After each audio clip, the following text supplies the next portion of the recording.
ទូរស័ព្ទ Huawei មួយគ្រឿងនេះអាចប្រើប្រាស់ជាមួយនឹង Google បានមែនឬក៏អត់មានតែយើងតេស្តមើលទើបយើងអាចដឹងត្រូវអត់អញ្ចឹងបន្ទាប់ពីខ្ញុំបានធ្វើការតេស្តរួចរាល់ខ្ញុំចង់ប្រាប់អ្នកទាំងនេះអំពីចំណុចសំខាន់សិនមុនពេលនឹងអ្នកទាំងនេះសម្រេចចិត្តទិញជាមួយនឹងទូរស័ព្ទមួយគ្រឿងនេះអូខេខ្ញុំជឿថាអ្វីដែលបងប្អូនចង់ដឹងគឺតើទូរស័ព្ទមួយគ្រឿងនេះអាចប្រើប្រាស់ជាមួយនឹង Google បានដែរឬក៏អត់អញ្ចឹងបន្ទាប់ពីបានធ្វើការតេស្តរួចរាល់គឺយើងអាចធ្វើការប្រើប្រាស់បានដូចជា Google Map Google Drive Gmail Gemini គឺអាចប្រើបានទាំងអស់ហើយយើងក៏អាចធ្វើការ download បន្ថែមបានតាមរយៈ App Gallery គឺយើងអាចធ្វើការ update បានទាំងអស់តែម្ដងដូចខ្ញុំបង្ហាញជូនបងប្អូនទាំងគ្នានៅក្នុងវីដេអូនឹងអញ្ចឹងហើយបន្ថែមពីនឹងទៀតយើងក៏អាចប្រើជាមួយនឹងកម្មវិធីធំៗនៅក្នុងប្រទេសកម្ពុជារបស់យើងដូចជា ACDA ABA ក្នុងការទូទាត់ scan បាញ់លុយតាម QR គឺបានមកចប់តែម្ដងហើយកម្មវិធីដូចជា Grab កម្មវិធី Pass App ដែលយើងប្រើប្រចាំថ្ងៃហ្នឹងក៏យើងអាចធ្វើការប្រើប្រាស់បាននៅលើទូរស័ព្ទមួយគ្រឿងនេះដែរអញ្ចឹងបងប្អូនមិនចាំបាច់បារម្ភរឿងទាំងអស់ហ្នឹងនៅលើទូរស័ព្ទមួយគ្រឿងនេះទៀតទេអូខេតាក់ទងជាមួយនឹងរឿង 5G នៅលើទូរស័ព្ទនេះគឺថាអេមខ្លាំងមែនតើហើយខ្ញុំមិនមែនគ្រាន់តែនិយាយគឺបានតេស្តផ្ទាល់តាំងពីនៅក្នុងផ្ទះក្រៅផ្ទះជាពិសេសនៅក្នុងចំណតរថយន្តក្រោមដីទៀតគឺឃើញថាតាក់ទងជាមួយនឹងការចាប់សេវារបស់វាគឺវាដំណើរការបានខ្លាំងដោយអ្នកទាំងបានឃើញនៅក្នុងវីដេអូនឹងអញ្ចឹងហើយមានដឹងអត់ថាហេតុអីគឺដោយសារតែក្រុមហ៊ុន Huawei គេបានធ្វើការសហការជាមួយនឹងក្រុមហ៊ុនដូចជា Smart Smartphone Cell Card ដែលគេអាចធ្វើការ optimize ឲ្យទូរស័ព្ទរបស់គេហ្នឹងខ្លាំងទៅលើផ្នែកសេវ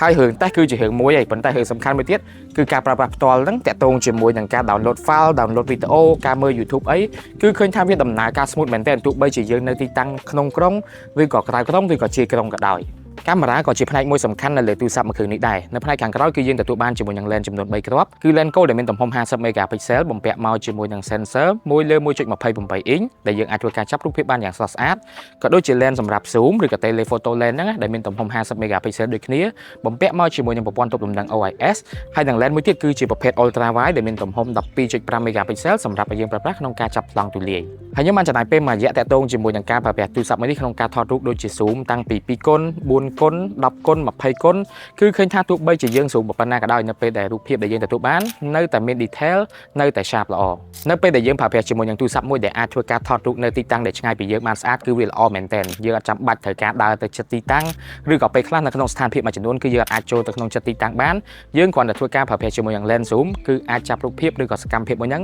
បានយ៉ាងល្អបានយ៉ាងស្រស់ស្អាតដើម្បីចែករំលែកនៅលើបណ្ដាញសង្គមរបស់យើងការថតរូបស្អាតនៅពេលថ្ងៃវាគឺជាមួយប៉ុន្តែសំខាន់ទៀតគឺការថតរូបនៅពេលយប់ឬក៏នៅកន្លែងដែលអត់សូវមានពន្លឺឬក៏ low light ហ្នឹងឯងអញ្ចឹងសម្រាប់ Huawei Pura 90S Pro នេះគឺវាប្រើប្រាស់ជាមួយនឹង sensor RYYB ដែលវាអាចធ្វើការចាប់ពន្លឺចូលបានល្អជាងបានខ្លាំងជាងបើសិនជាយើងប្រៀបធៀបជាមួយនឹង sensor ទូទៅចំណុចមួយទៀតដែលខ្ញុំ recommend នៅពេលដែលថត portrait នៅលើទូរស័ព្ទមួយនេះខ្ញុំចង់អ្នកទាំងនេះសាកថតជាមួយនឹង4គុណយើងសុខចិត្តថយមកក្រោយបន្តិចហើយយើងធ្វើការថតជាមួយនឹង4គុណលទ្ធផលដែលយើងទទួលបានគឺស្រស់ស្អាតមែនទែន subject គឺ pose ស្អាតហើយតាក់ទងជាមួយនឹង background វិញគឺវាធ្វើការកាត់បានល្អចំពោះសាច់ពណ៌ដែលវាផ្ដល់ឲ្យវិញគឺវាប្រើប្រាស់ជាមួយនឹង True to Color កាមេរ៉ា 2.0 មានន័យថារូបដែលយើងឃើញនៅខាងក្រៅបែបម៉េចគឺវានឹងអាចចាប់យកពណ៌បែបហ្នឹងដូចគ្នាដើម្បីដឹងថាគុណភាពរូបភាពដែលទូរស័ព្ទមួយនេះអាចថតបានហ្នឹងវាល្អប៉ុណ្ណាខ្ញុំនឹងធ្វើការដាក់រូបនៅលើ screen ឲ្យអ្នកទាំងនេះមើលទាំងអស់ហើយរូបទាំងអស់គឺថតចេញពីទូរស័ព្ទមួយគ្រឿងនេះដោយមានចាំបាច់ edit បន្ថែមនោះទេអ្វីដែលខ្ញុំចូលចិត្តជាងគេទោះបីជាយើងអត់សូវចេះថតរូបក៏ដោយជាមួយនឹងទូរស័ព្ទមួយគ្រឿងនេះគឺមាន AI មួយដែលអាចជួយយើងបានវាមានឈ្មោះថា AI Composition 3.0 ដែល AI មួយនេះមានតួនាទីក្នុងការជួយចាប់ប្លង់ដែលវាអាចធ្វើការ suggest ទៅលើប្លង់ឲ្យយើងបើសិនជាករណីដែលយើងអត់ដឹងចាប់ប្លង់របៀបម៉េចយើងគ្រាន់តែធ្វើការថតទៅតាមអ្វីដែលវា recommend ទៅគឺជាការស្រេចហើយយើងនឹងទទួលបានជាមួយនឹងរូបភាពមួយដែលស្រស់ស្អាតជាមួយនឹងប្លង់ដែលស្រស់ស្អាតផងដែរសម្រាប់កន្លែងមួយនេះខ្ញុំអញនិយាយបានថានៅពេលដែលយើងទៅដើរលេងនៅកន្លែងណាស្អាតហើយពីមុនយើងតែងតែបារម្ភថាបើសិនជាយើងអត់សូវចេះថតរូបយើងអត់ដឹងថាថតមិនបានស្អាតទេប៉ុន្តែបើមានជាមួយនឹង AI មួយនេះហើយអារឿងទាំងអស់ហ្នឹងអត់ចាំបាច់ត្រូវគិតនឹងទេហើយបន្ថែមពីហ្នឹងក៏វាមានជាមួយនឹង AI ល្អៗផ្សេងៗជាច្រើនទៀតដែលខ្ញុំនឹងប្រាប់អ្នកទាំងគ្នាម្ដងមួយអំពីអត្ថប្រយោជន៍របស់វា AI Declare ដែលវាអាចធ្វើការកាត់ពន្លឺ reflection ចេញឧទាហរណ៍បើសិនជាយើងអង្គុយនៅហាងកាហ្វេហើយយើងថតទៅខាងក្រៅទៅវាជាប់កញ្ចក់អញ្ចឹងយើងអាចធ្វើការប្រើប្រាស់ជាមួយនឹង AI មួយនេះដើម្បីធ្វើការកាត់ reflection ចេញបាន AI Remove ដែលវាមានតួនាទីក្នុងការលុបវត្ថុឬក៏ object អ្វីមួយចេញពីរូបភាពរបស់យើង AI Move ដែលវាអាចជួយយើងក្នុងការផ្លាស់ប្ដូរទីតាំងរូបភាពរបស់យើងឬក៏ subject របស់យើងហ្នឹងពីឆ្វេងទៅស្ដាំឬក៏ពីស្ដាំទៅឆ្វេងទៅតាមតម្រូវការរបស់យើង AI Basic Expression ដែលវាល្អមែនទែននៅពេលដែលយើងថតរូបជុំគ្នាជាមួយនឹងមិត្តភក្តិអីពេលខ្លះគឺមានមនុស្សម្នាក់បិទភ្នែកអញ្ចឹងយើងគ្រាន់តែប្រើប្រាស់ជាមួយនឹង AI មួយនេះទៅគឺវាអាចដោះស្រាយបញ្ហាយើងហើយត្រឡប់មកនិយាយអំពីរូបរាងរបស់ Huawei Pura 90S Pro នេះវិញគឺឃើញថាទូរស័ព្ទនេះស្រស់ស្អាតមែនទែនជាមួយនឹងការរចនាមួយដ៏ premium ហើយអ្វីដែលខ្ញុំចាប់អារម្មណ៍ជាងគេគឺពណ៌របស់វាហើយបន្ថែមពីនឹងទៀតសម្រាប់ទូរស័ព្ទនេះងាយស្រួលក្នុងការកាន់ប្រើប្រាស់មែនទែនទោះបីជាយើងកាន់ប្រើដៃម្ខាងក៏ដោយវាមានទម្ងន់ត្រឹមតែ213ក្រាមតែប៉ុណ្ណោះត្រឡប់មកផ្នែកអេក្រង់វិញគឺវាមានទំហំ 6.6 អ៊ីងជាមួយនឹង refresh rate 120Hz ដែលយើងអាចធ្វើការ scroll បានយ៉ាង smooth ល្អទោះបីជាយើងលេង game ឬក៏យើងមើលវីដេអូក៏ដោយកញ្ចក់នៅខាងមុខរបស់វាគឺជាប្រភេទ Kunlun Glass ដែលវាអាចការពារទៅលើការកោះឆ្កូតហើយថែមទាំងមានជាមួយនឹង anti flicker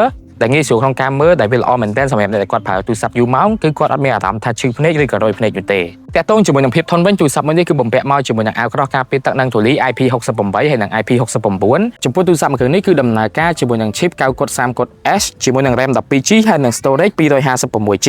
ហើយតាក់ទងជាមួយនឹងពណ៌វិញគឺគេមានជាមួយនឹងជម្រើសជាច្រើនដែលយើងអាចរើសទៅតាមតម្រូវការហើយនិងចំណូលចិត្តរបស់យើងតាក់ទងជាមួយទំហំថ្មវិញនៅលើ Huawei Pure 90S Pro នេះគឺមានទំហំ 6000 mAh តែទំហំប៉ុណ្ណឹងយើងអាចធ្វើការប្រើប្រាស់បានមួយថ្ងៃហើយបើសិនជាយើងប្រើច្រើនហើយបន្ថែមពីហ្នឹងគឺវាប្រើប្រាស់ជាមួយនឹងកម្លាំងសាក66 W